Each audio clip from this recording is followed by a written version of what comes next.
Trump a gagné l'État. Mais il est en train d'y perdre le contrôle. Voilà le paradoxe que personne à Washington ne veut regarder en face. En Caroline du Nord, un État remporté par Donald Trump en 2024, ce ne sont pas des adversaires politiques professionnels qui descendent dans la rue.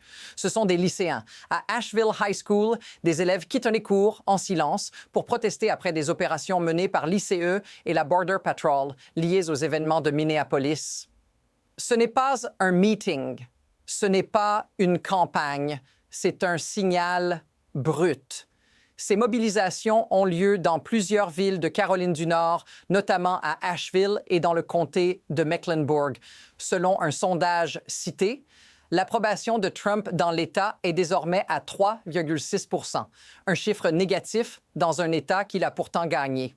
Et si ce qui se passe ici ne parlait pas seulement de Trump, mais de toi, de ce qui arrive quand un pouvoir gagne sur le papier, mais perd la rue, parce que ce qui commence dans une école ne s'arrête jamais là.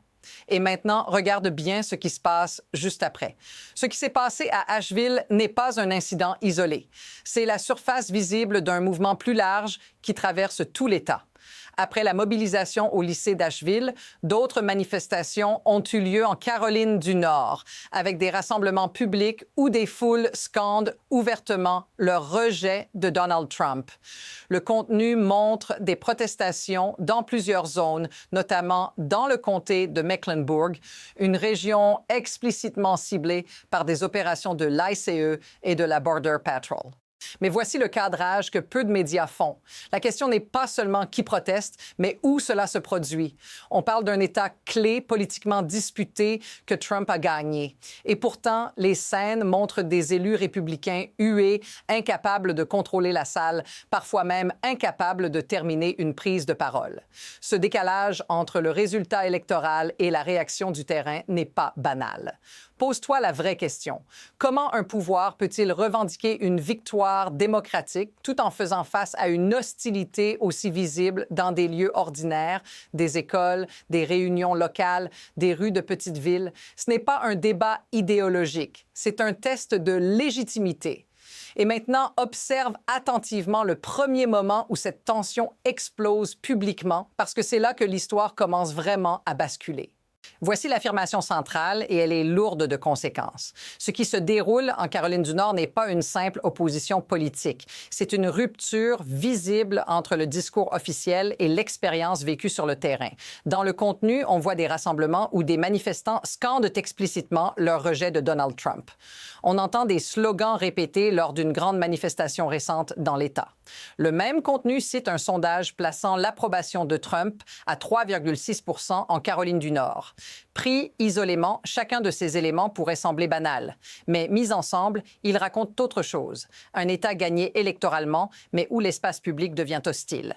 Inférence. Cela suggère que le soutien mesuré le jour du vote ne se traduit plus par une acceptation durable des décisions et des méthodes du pouvoir. Et maintenant, remarque ce qui manque. Aucun moment où ces réactions sont calmées par une explication convaincante. Aucun démenti clair qui fasse retomber la tension. Au contraire, les images montrent une colère qui s'exprime sans filtre, dans des lieux ordinaires, par des gens ordinaires. Ce silence institutionnel face à la colère est un détail clé, parce que quand personne ne reprend le contrôle du récit, la situation ne se stabilise pas. Elle s'intensifie. Et c'est exactement ce qui va se produire dans la scène suivante. La tension ne reste pas abstraite très longtemps. Elle s'incarne.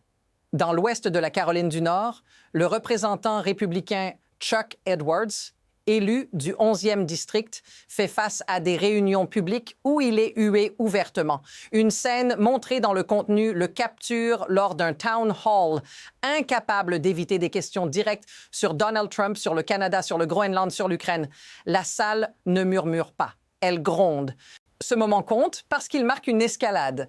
Ce n'est plus une foule anonyme dans la rue. C'est un élu dans sa propre circonscription, confronté en face à face.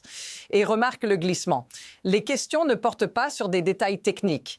Elles visent la direction générale du pouvoir, le ton, l'attitude, la posture internationale. Inférence. Quand des électeurs locaux interrogent un représentant sur l'annexion de pays étrangers ou sur la manière de traiter des alliés, cela indique que quelque chose de profondément anormal est en train de se normaliser.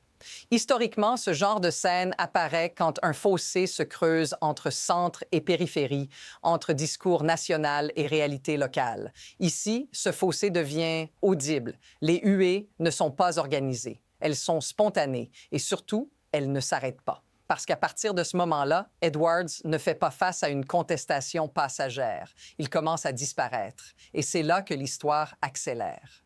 Voici le moment où les mots cessent de protéger les actes. Lors de ce même town hall, Chuck Edwards affirme que le président est très favorable à l'Ukraine et qu'il reconnaît Vladimir Poutine comme un dictateur meurtrier. Immédiatement après cette déclaration, la salle réagit par des huées. Ce n'est pas un désaccord poli, c'est un rejet frontal. Et puis vient la scène qui change tout.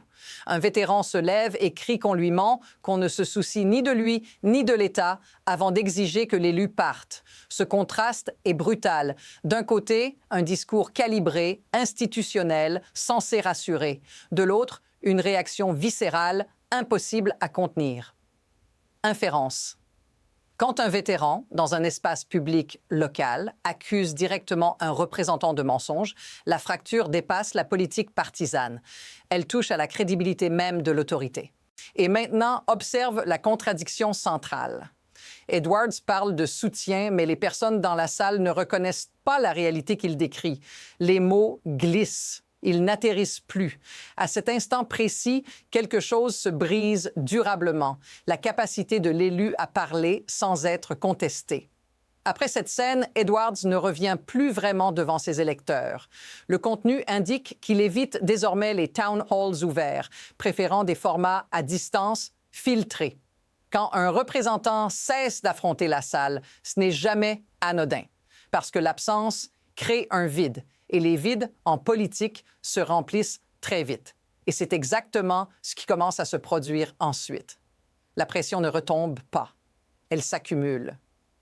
Pendant que les élus évitent les salles publiques, plusieurs crises distinctes frappent la Caroline du Nord en même temps. L'ouragan Helen a ravagé l'État fin septembre 2024, provoquant des destructions massives avec des routes, des ponts et des habitations emportées. Selon le contenu, 1 an et demi plus tard, des habitants vivent encore dans des camping-cars ou chez des voisins, en attendant une aide promise, mais non délivrée. Et au-dessus de tout ça, une autre couche s'ajoute. Des subventions de santé expirent, entraînant des hausses de primes allant jusqu'à 300% pour certaines familles. Tout s'enchaîne vite, trop vite. Inférence.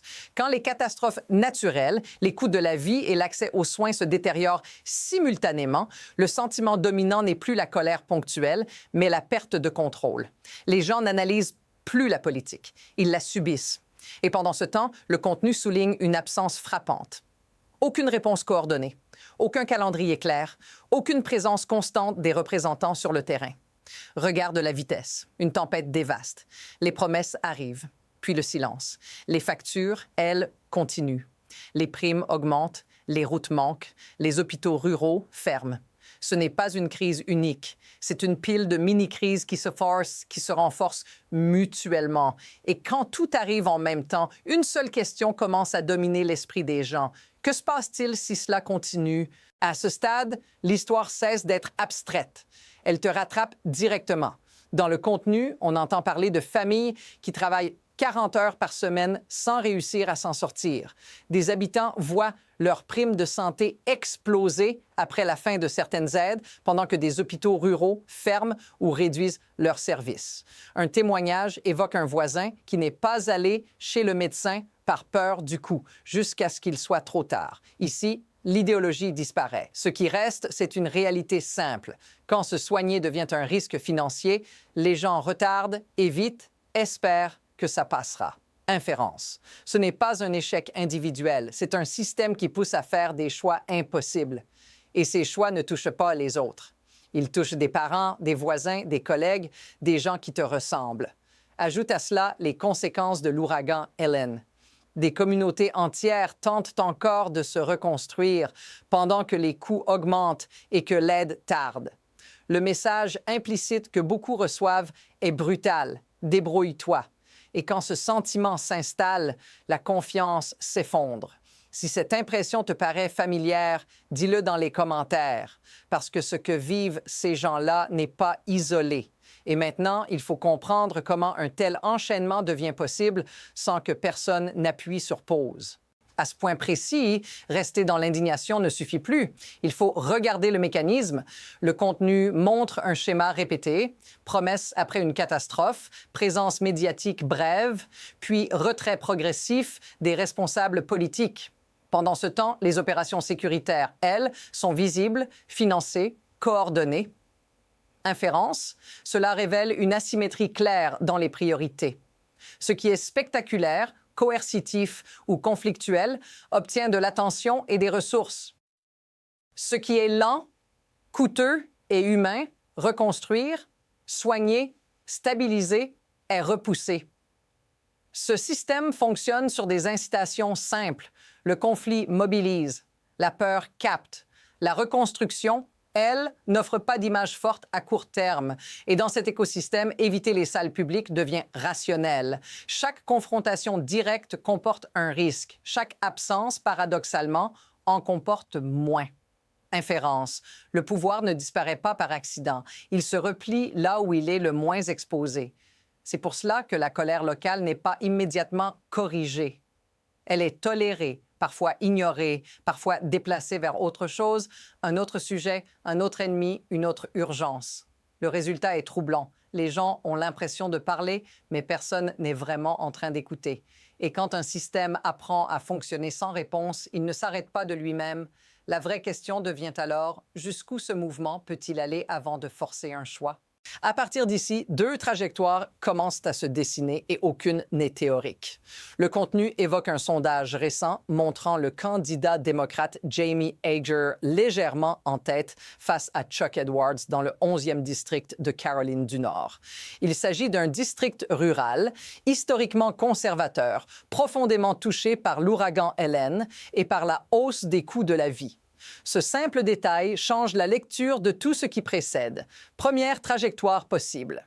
Inférence. La colère se transforme en participation. Les huées, les absences au town hall, les promesses non tenues deviennent un moteur électoral, pas idéologique, mais pratique. Les électeurs ne cherchent pas un grand discours national. Ils cherchent quelqu'un qui se montre, qui se bat pour des fonds, qui parle de routes, d'hôpitaux, de primes de santé. Dans ce scénario, la rupture locale finit par produire un basculement politique mesurable. Deuxième trajectoire, inférence. La fatigue gagne. Les gens se sentent ignorés trop longtemps.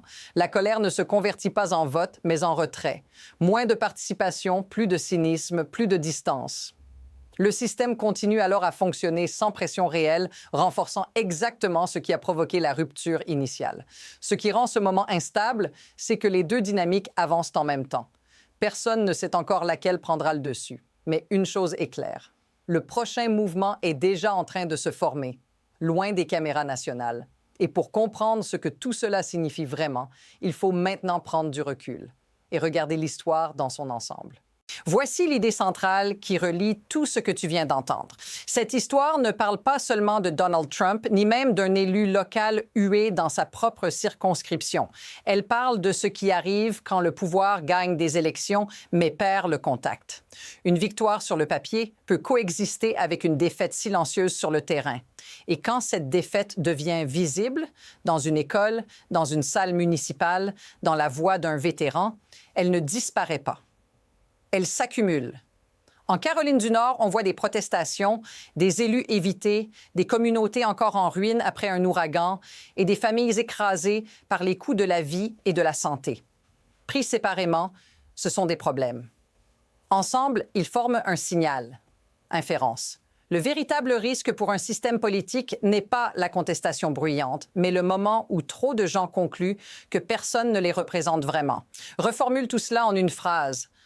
Quand la rue et les urnes racontent deux histoires différentes, quelque chose finit toujours par céder. La seule inconnue, c'est quand et sous quelle forme. Et c'est là que la boucle se referme. Ce qui se passe aujourd'hui en Caroline du Nord pourrait être un avant-goût d'autre chose, ailleurs, très bientôt. Si tu veux comprendre la suite avant qu'elle ne fasse la une, reste ici. Abonne-toi et continuons à décortiquer ce que d'autres préfèrent ignorer.